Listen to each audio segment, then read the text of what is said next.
রূপায়ণ স্কাইভিলা নিবেদিত ইসলামী জীবন, powered by আর কাবেল, সহযোগিতায় ZSRM এবং GBTL।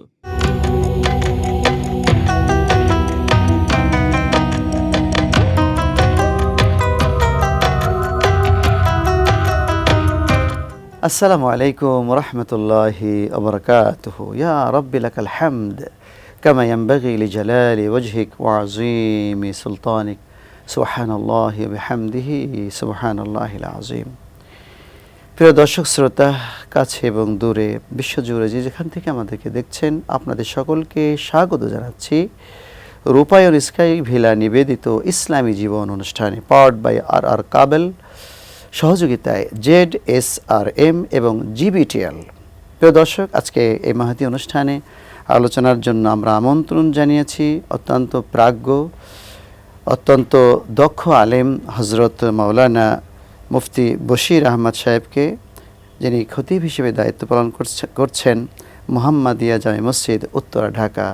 আসসালামু আলাইকুম রহমতুল্লাহি ওবরাকাতুহু। ওয়ালাইকুম আসসালাম রহমতুল্লাহি ওবরাকাতুহু। কেমন আছেন শেখ? জি আলহামদুলিল্লাহ মুহতারাম, আপনি ভালো আছেন?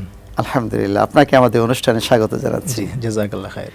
প্রিয় দর্শক, আজকে আমরা যে বিষয়টি নিয়ে আলোচনা করব সেটি হলো যে রমজান আসলেই রমজানের ভিতরে একটি নফল করলে ফরজের সওয়াব, একটি ফরজ একেবারে 10 থেকে 700 ফরজের সমান সওয়াব, সুবহানাল্লাহ।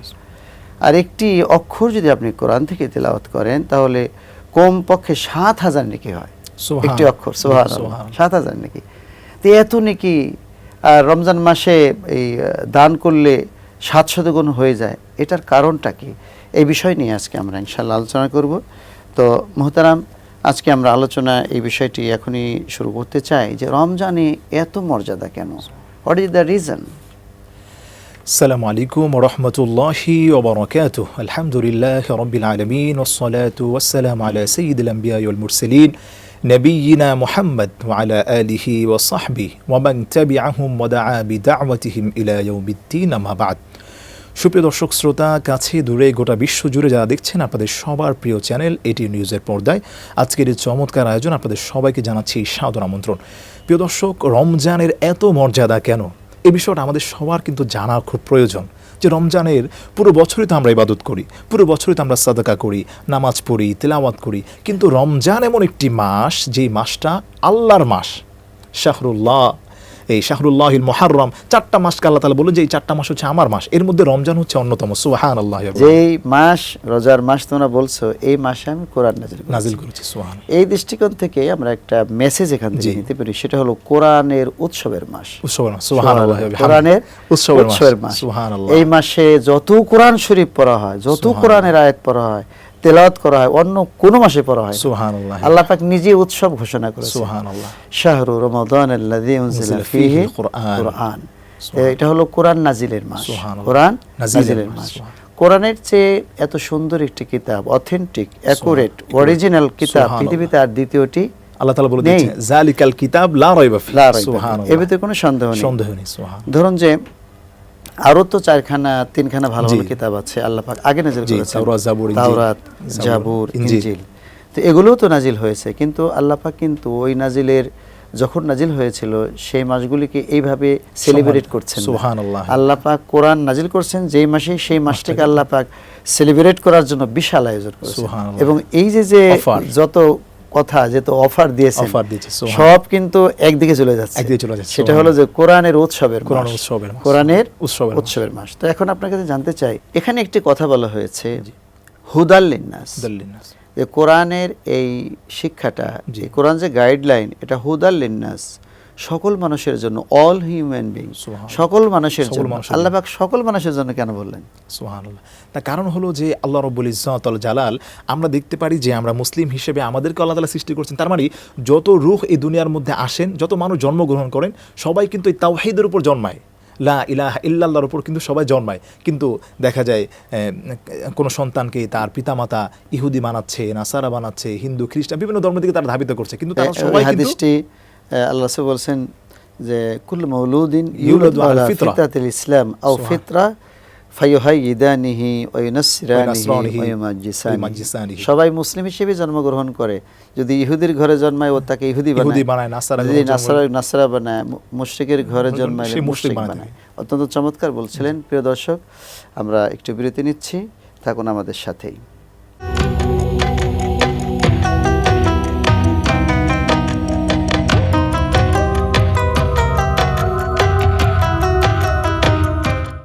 আসসালামু আলাইকুম রহমতুল্লাহি আবরাকাতুহু। প্রিয় দর্শক, বিরতির পর আবারও স্বাগত জানাচ্ছি রূপায়ণ স্কাইভিলা নিবেদিত ইসলামী জীবন অনুষ্ঠানে।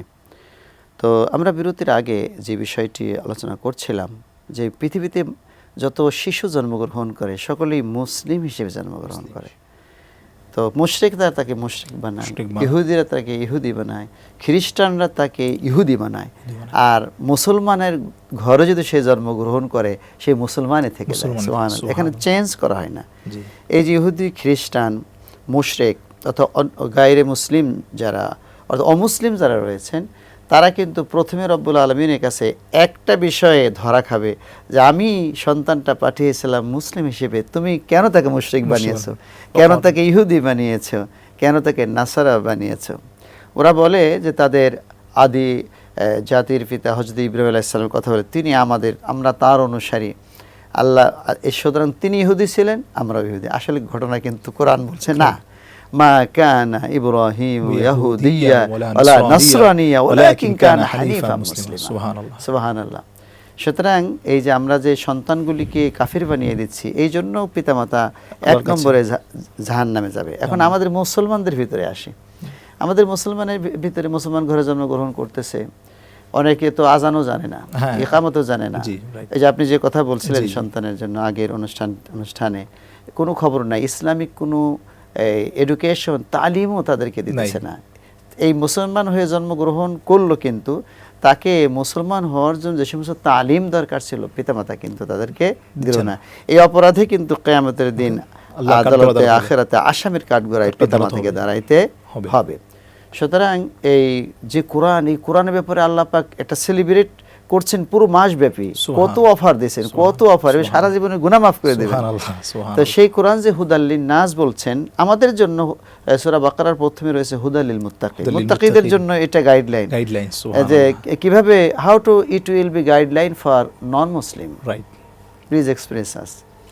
এটা কিভাবে এটা অমুসলিমদের জন্য গাইডলাইন হতে পারে সেইটা যদি একটু বলতেন। তো এই কোরআন হচ্ছে আল্লাহ রাব্বুল ইজ্জাত ওয়াল জালাল যদি বলতেন যে, দেখেন আল্লাহ সুবহানাহু ওয়া তাআলা বলছেন আলহামদুলিল্লাহি রাব্বিল আলামিন, বলা হয়েছে যে আলহামদুলিল্লাহি রাব্বিল আলামিন, গোটা জগতের রব, সৃষ্টিকর্তা আল্লাহ তাআলার প্রশংসা। আল্লাহ তাআলা তো এটাও বলতে পারতেন যে আলহামদুলিল্লাহি রাব্বিল মুসলিমিন, এটা কিন্তু আল্লাহ তাআলা বলতে পারতেন, কিন্তু আল্লাহ তাআলা এটা বলেন না। আল্লাহ বলেছেন হি রাব্বিল আলামিন, গোটা সৃষ্টি জগৎ, গোটা পৃথিবীর রব আল্লাহ সুবহানাহু ওয়া তাআলা। এরপর আল্লাহ বলছেন হুদাল্লিন নাস, আল্লাহ তাআলা বলতে পারতেন যে হুদাল্লিল মুসলিমিন, আল্লাহ বলতে পারতেন, কিন্তু আল্লাহ বলছেন যে সমস্ত মানব জাতির জন্য ওয়াইড করেছেন আল্লাহ তাআলা, ব্যাপক করে দিয়েছেন, গ্লোবাল করে দিয়েছেন। সুবহানাল্লাহি ওয়া বিহামদি। আল্লাহ সুবহানাহু ওয়া তাআলা গাইডলাইন করে দিয়েছেন যে তোমরা যেই আছো, যে ধর্মের দিকে তোমরা বর্ণে ছড়িয়ে ছিটিয়ে আছো, তোমরা আমার কোরআনের কাছে আসো, তোমাদেরকে আমি আলো দিয়ে দেব। ইউরিদুনা লিউতফিউ নূরাল্লাহি বিআফওয়াহিহিম আল্লাহু মুতিম্মু নূরিহি ওয়ালাউ কারিহাল কাফিরুন। আমরা যারা আল্লাহর কোরআনকে নিভিয়ে দিতে চায়, আল্লাহর কোরআনটা নিভানোর মতো নয়। তো আল্লাহ তাআলা বলছেন তোমরা যারা এই জুলুমের মধ্যে আছো, অন্ধকারাচ্ছন্নতার মধ্যে আছো, তোমরা ফিরে আসো। আল্লাহ বলছেন তোমরা ফিরে আসো, আমার কাছে তোমরা চাও, এবং এই কোরআনের সাথে তোমরা থাকো। এই কোরআনের সাথে যদি তোমরা থাকতে পারো, এই কোরআনটাকে তোমরা রিসার্চ করো। ইতিমধ্যেই যারা এই কোরআন নিয়ে গবেষণা করেছে, অনেক বড় বড় পণ্ডিত ছিলেন, তারা দেখা যায় যে কোরআন নিয়ে গবেষণা করতে গিয়ে দেখা যায় সবাই হার মেরেছে। এই ডক্টর মরিস বুখাইলির কথা যদি আমরা একটু আলোচনা করি, ডক্টর মরিস বুখাইলি তিনি একজন বিখ্যাত পণ্ডিত ছিলেন খ্রিস্টীয় ধর্মের। তো আমরা আমাদের সময় যেহেতু সংক্ষিপ্ত, আমরা মাসের বিষয়ে আলোচনা করতেছিলাম। তো এখন দেখা গেল যে মাস হিসেবে কোরআন যেই মাসে নাজিল হয়েছে সেই মাসের মর্যাদা বৃদ্ধি পেয়ে গেছে, ওই 4 মাসের উপরে চলে গেছে। আপনাদের সকলকে অসংখ্য ধন্যবাদ জানিয়ে এবং আগামী পর্ব দেখার সাদর আমন্ত্রণ জানিয়ে আজকের মতো এখানে শেষ করছি। আসসালামু আলাইকুম ওয়া রাহমাতুল্লাহি ওয়া বারাকাতুহু।